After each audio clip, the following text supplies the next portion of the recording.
Bendito sea el nombre de nuestro Señor Jesucristo. Gracia y paz a todos vosotros. Una vez más en el aire su programa, La Gracia Revelada. Para nosotros es un grato placer, una inmensa satisfacción poder dirigirnos a tan maravilloso público con un tema más de la palabra de nuestro Dios.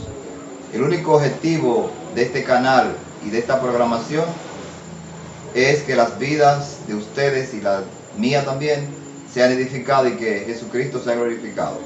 Así que cuando nosotros les invitamos a compartir el video y a inscribirse en el canal, es simplemente para que más personas puedan acercarse a la palabra del Señor y recibir bendiciones.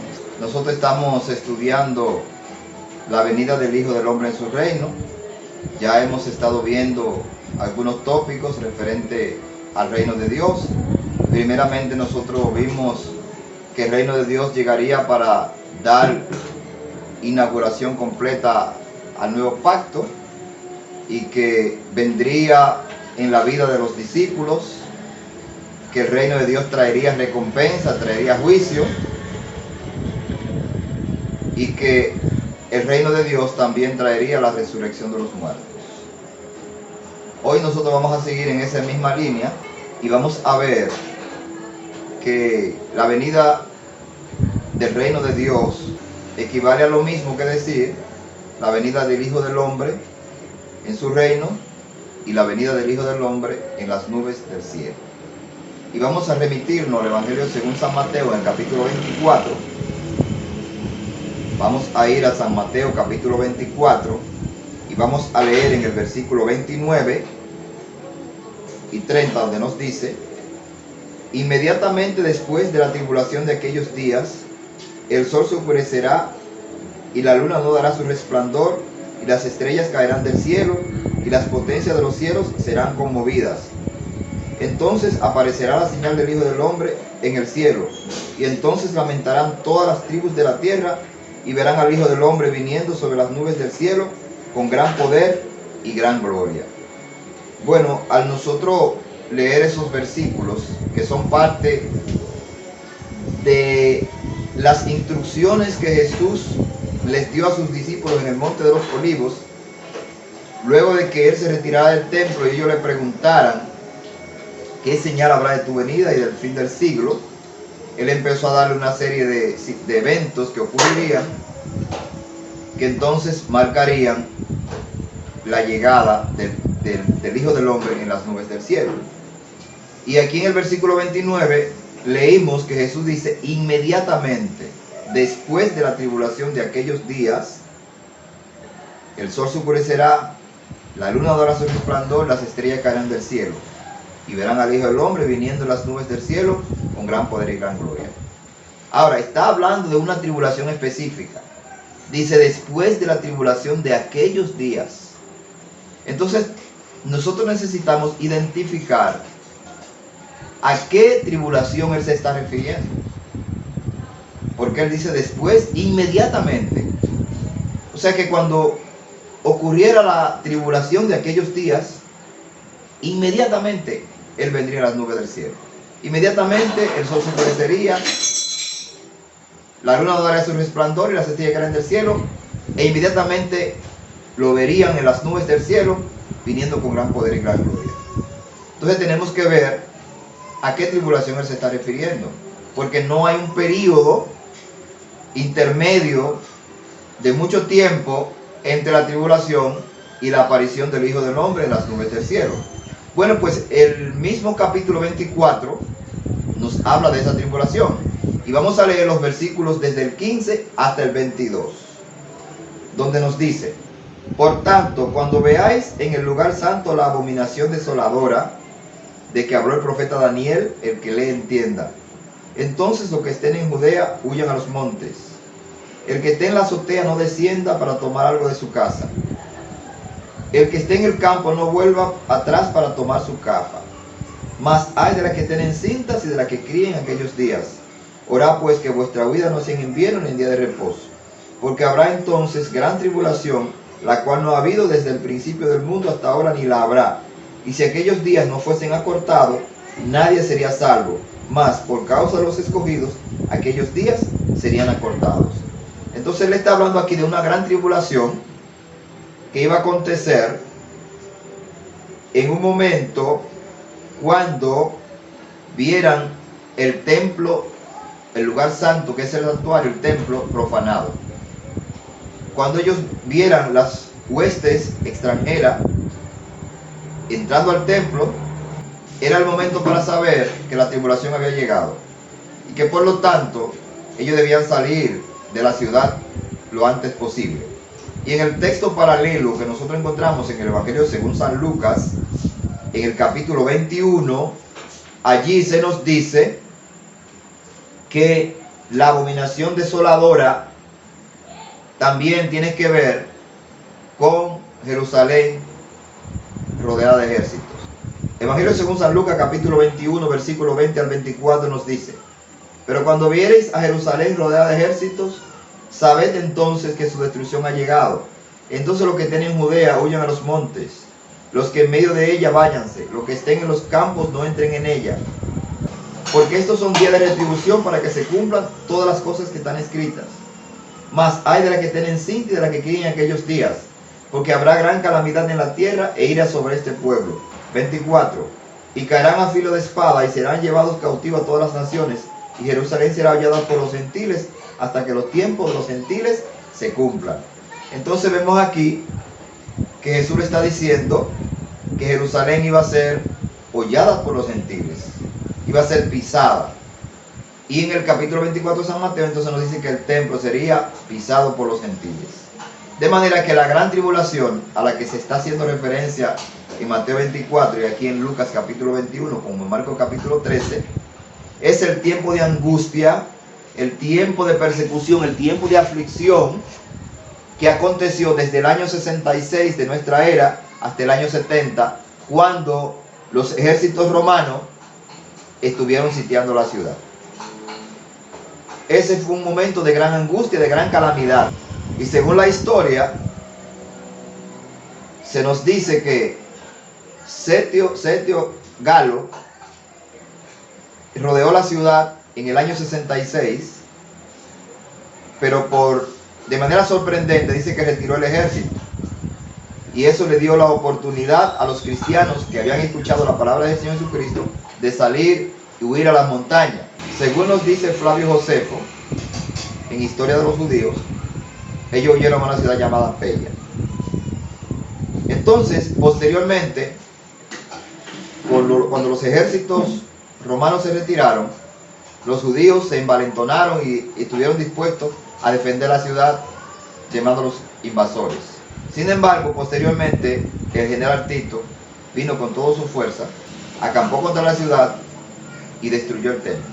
Y según se cuenta en la historia, más de 1 millón de judíos perdieron la vida en esa masacre que hubo en el templo. Pero los cristianos pudieron escapar, porque Jesús le había dicho que cuando vieran Jerusalén rodeada de ejército, que huyeran a los montes, porque había llegado el tiempo de su castigo, el tiempo de su destrucción, como él se lo había anunciado en Mateo capítulo 23, que ellos pagarían por toda la sangre justa derramada en la tierra, porque ellos habían dado muerte a los profetas, habían rechazado como un criminal al Hijo de Dios, que le fue enviado, y también a los apóstoles que él posteriormente le envió. Así que vemos entonces que esa era la gran tribulación. Pero lo sorprendente es que el capítulo 24 nos dice, versículo 29, que inmediatamente después de la tribulación de aquellos días, el sol se oscurecerá, la luna dará su resplandor y las estrellas caerán del cielo, y entonces verán al Hijo del Hombre viniendo sobre las nubes del cielo con gran poder y gran gloria. Entonces, si nosotros somos honestos a un estudio serio de la palabra de Dios y aceptamos lo que la Biblia dice sin prejuicio y poniendo a un lado la tradición y lo que por siglos se nos ha dicho, entonces nosotros tenemos que entender que la venida del Hijo del Hombre se dio inmediatamente después de la gran tribulación. Es decir, por eso es que nosotros hablamos de que la venida del Señor Jesucristo fue en el año 70, que fue una venida en juicio y que se evidenció con la destrucción del templo de Jerusalén. Ahora, también nosotros tenemos que entender que cuando la Biblia habla de la venida del Hijo del Hombre, nosotros estuvimos viendo la vez pasada que en el libro de los Hechos, capítulo 1, versículo 9 al 11, Jesús estaba con sus discípulos y fue alzado y una nube lo ocultó de sus ojos. Y dos ángeles se le aparecieron y le dijeron: este mismo Jesús que ha sido tomado vosotros al cielo, así vendrá como le habéis visto irse al cielo. ¿Cómo se fue? No se fue a vista del mundo entero. Solamente sus discípulos estaban allí presentes. Y ellos lo estuvieron viendo hasta que fue alzado y entró en la nube. La nube dice allí que lo ocultó de sus ojos. De manera que la nube no es para ser visible. Es al contrario, es para ser invisible. Porque Jesucristo, sabemos que a partir del momento que resucitó, ya Él estaba en otra dimensión. Aunque Él resucitó naturalmente con su cuerpo de carne que tenía, pero ya Él simplemente era visto solamente por sus discípulos. Así nos dice la Escritura en el libro de los Hechos capítulo 11, que Él se manifestó no a todo el pueblo, sino solamente a los apóstoles que Él había escogido. Ahora, cuando las Escrituras nos hablan a nosotros del Hijo del Hombre viniendo en las nubes del cielo, eso es un equivalente a decir que Él viene en juicio, que Él viene para castigar a sus enemigos y liberar a su pueblo. Recordemos que en Mateo capítulo 26, desde el versículo 60 a 64, Caifás les preguntó a Jesús y le dijo: ¿eres tú el Cristo? Y Jesús le dijo: tú lo has dicho, y desde ahora veréis al Hijo del Hombre viniendo en las nubes del cielo, sentado a la diestra del poder de Dios y viniendo en las nubes del cielo. Y vimos la vez pasada que varios textos en el Nuevo Testamento nos hablan de que Él se sentó a la diestra de Dios en las alturas. Y que por lo tanto la otra parte también se cumplió. No puede haber una separación entre que Él se haya sentado a la diestra de Dios y que 2000 años después Cristo no haya venido en la nube del cielo como lo prometió. Porque Él está diciendo al concilio allí que ambas cosas ellos la iban a ver. Naturalmente no eran eventos que ellos lo iban a ver literalmente físico, sino que en el entendimiento de que Él era el Rey, entonces ellos se iban a dar cuenta de que Él había venido y que estaba sentado a la diestra del poder de Dios. Y por eso el sumo sacerdote dijo: ha blasfemado, porque Cristo habló de venir en las nubes. Y cuando leemos el Antiguo Testamento, nosotros vamos a ver que el que siempre aparecía en las nubes era Dios. Entonces Jesús le está diciendo: yo voy a venir en las nubes del cielo. Ellos entendieron que era que lo iba a juzgar, que lo iba a castigar y que Él era divino. Ahora vamos a ver algunos versículos del Antiguo Testamento donde se nos habla a nosotros de la venida del Hijo del Hombre en las nubes. Vámonos al libro de los Salmos primeramente. Vamos allí al Salmo 104, capítulo 104 del libro de los Salmos. En el versículo 3 nos dice, Salmo 104, versículo 3, que establece sus aposentos entre las aguas, el que pone las nubes por su carroza, el que anda sobre las alas del viento. Entonces está identificando a Dios como el que anda sobre las nubes. Y en el Salmo 18 se nos presenta a Dios descendiendo en nubes para libertar a su siervo, a David. Pero este Salmo 18 es una composición de David después que Dios lo liberó de la persecución de Saúl. Así nos dice en el sobrescrito, cuando dice: al músico principal, salvo de David, siervo de Jehová, el cual dirigió a Jehová palabra de este cántico el día que le libró Jehová de todos sus enemigos y de mano de Saúl. Así que el Salmo 18 es una composición literaria conmemorando, celebrando que Dios libró a David de sus enemigos, especialmente de Saúl, que por tanto tiempo lo persiguió.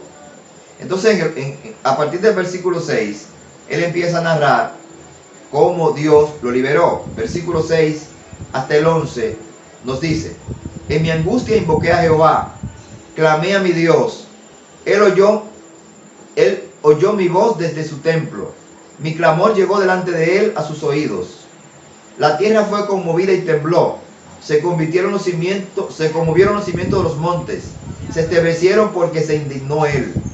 Humo subió de su nariz y de su boca fuego consumidor. carbones fueron por él encendidos. Inclinó los cielos y descendió, y había densas tinieblas debajo de sus pies. Cabalgó sobre un querubín y voló sobre las alas del viento. Puso tinieblas por su escondedero, por cortina alrededor suyo. Oscuridad de agua, nube de los cielos. Así que aquí dice que él puso nubes de los cielos debajo de sus pies. Pero sabemos, cuando Dios liberó a David de mano de Saúl, fue permitiendo que los filisteos dieran muerte a Saúl. Sin embargo, esto se describe, esta liberación se describe usando fenómenos de la naturaleza. Dice que había fuego, relámpago, lluvias y nubes, y que Dios descendió. Pero sabemos que literalmente Él no descendió, sino que es un lenguaje metafórico para expresar que Dios lo liberó.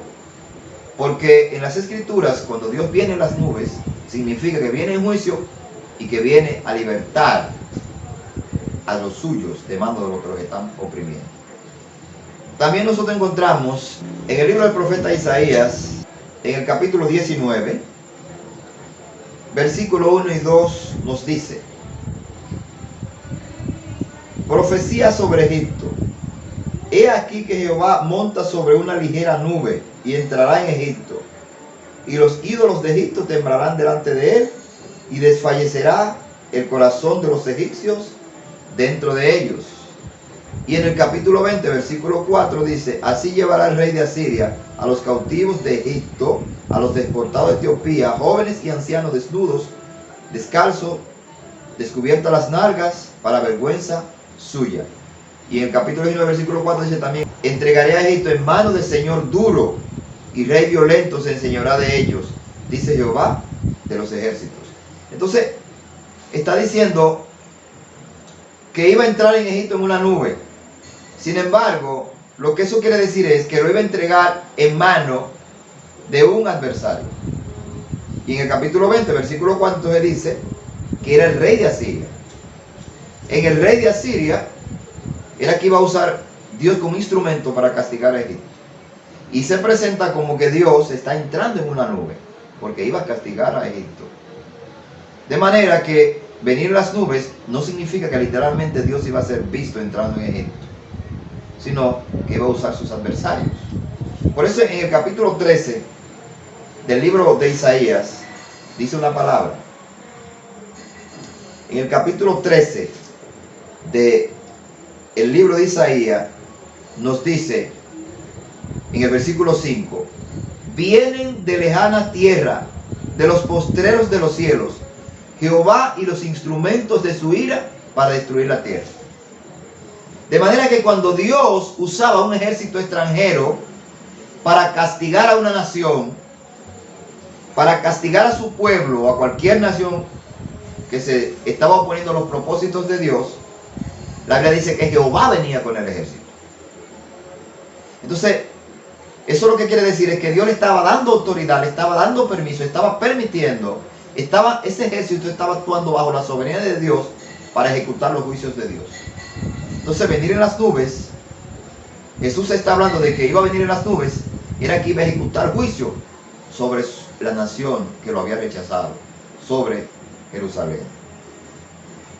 En la Biblia se presenta a Dios como viniendo en las nubes. Por ejemplo, en el libro del profeta Nahum, en el capítulo 1 del profeta Nahum, allí se nos habla de también Dios viniendo en las nubes del cielo. Dice en el versículo 3, vamos a leerlo desde el 2: Jehová es Dios celoso y vengador. Jehová es vengador y lleno de indignación. Se venga de sus adversarios y guarda enojo para con sus enemigos. Jehová es tardo para la ira y grande en poder. No tendrá por inocente al culpable. Jehová marcha en la tempestad y el torbellino, y las nubes son el polvo de sus pies. Entonces, Él anda en las nubes. Pero aquí está diciendo que para ejecutar juicio, que para ejecutar sentencia. Tenemos algunos versículos más que nos hablan de Dios apareciendo en las nubes. Por ejemplo, en el libro de Números, Libro de Números, en el capítulo 11, nosotros encontramos a Dios apareciendo en las nubes. Libro de Números, capítulo 11, versículo 25. Entonces Jehová descendió en la nube y le habló, y tomó del espíritu que estaba sobre él, y lo puso en los 70 varones ancianos, y cuando pasó sobre ellos el espíritu, profetizaron y no cesaron. Ahí era para entonces Dios ayudar a Moisés, porque el pueblo estaba cansado, estaban amenazándolo que iban a apedrear, y Dios entonces puso su espíritu sobre algunos que le ayudaron. Entonces vemos que él también ahí vino sobre las nubes. También en Deuteronomio capítulo 33, y en el versículo 26 nos habla de Dios viniendo en las nubes. 36, versículo 23, nos dice la palabra del Señor. O versículo 33, versículo 26. No hay Dios como el Dios de Jesurún, quien cabalga sobre los cielos para tu ayuda, y sobre las nubes con su grandeza. Así que cuando Dios viene sobre las nubes para ayudar a su pueblo y liberar a los que se oponen. Entonces, ese pueblo de Israel, que había sido su pueblo, por haberlo rechazado, Jesucristo dijo que su casa sería dejada desierta, es decir, que Dios ya lo abandonaría. Y que ahora entonces Él vendría en las nubes del cielo para castigarlo y liberar al verdadero pueblo que él había escogido ahora, que era lo que tenía fe en el Señor Jesucristo. En todo el Antiguo Testamento nosotros encontramos que hay profecías de que Dios se divorciaría de su pueblo de Israel y que se casaría con Israel, pero con el Israel que creyera. Todos los profetas hablaron de un remanente que sería salvo. Entonces, para salvar a ese remanente fue que el Señor apareció en las nubes del cielo, castigando a sus enemigos. Ahora, los instrumentos que usó fue el ejército romano. Pero los cristianos no perecieron a la destrucción de Jerusalén. Ahora, ya para finalizar esta parte, vamos a ver que así como Jesús les dijo que cuando vieran Jerusalén rodeada de ejército, según San Lucas capítulo 21 del 20 al 24, huyeran a los montes, también les dijo en Lucas capítulo 17 que así hicieran cuando lo vieran venir a la nube del cielo, o sea, cuando Él volviera, dándonos a entender con eso que su venida y la destrucción de Jerusalén eran la misma cosa. Vamos al Evangelio según San Lucas capítulo 17. Evangelio según San Lucas capítulo 17 nos habla de la venida del Señor. Él está anunciando su venida ahí, que equivale a lo mismo que decir que la venida de su reino.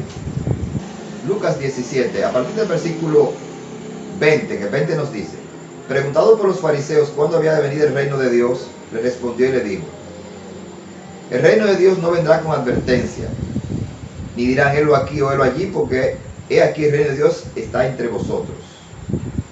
Y dijo a sus discípulos: tiempo vendrá cuando desearéis ver uno de los días del Hijo del Hombre y no lo veréis. Y os dirán: helo aquí o helo allí, no vayáis ni lo sigáis. Es decir, ustedes van a desear verme, entonces alguien le va a decir: está allí o está allá. No vayan, porque lo que van es a perecer. Porque como el relámpago que al fulgurar resplandece de un extremo del cielo hasta el otro, así también será el Hijo del Hombre en su día. Tenemos que entender que el relámpago no se ve en el mundo entero a la vez, sino en una parte. Pero primero es necesario que padezca mucho y sea desechado por esta generación. Como fue en los días de Noé, así también será en los días del Hijo del Hombre. Comían, bebían, se casaban, se daban en casamiento hasta el día en que Noé entró en el arca y vino el diluvio y lo destruyó a todos. Y en el 28 nos dice: asimismo como en los días de Lot, comían, bebían, compraban, plantaban y edificaban. Mas el día en que Lot salió de Sodoma, llovió del cielo fuego y azufre y lo destruyó a todos. Así será el día en que el Hijo del Hombre se manifieste. Entonces, en el día que el Hijo del Hombre se manifieste, cuando venga, cuando aparezca, ¿qué deben hacer ellos?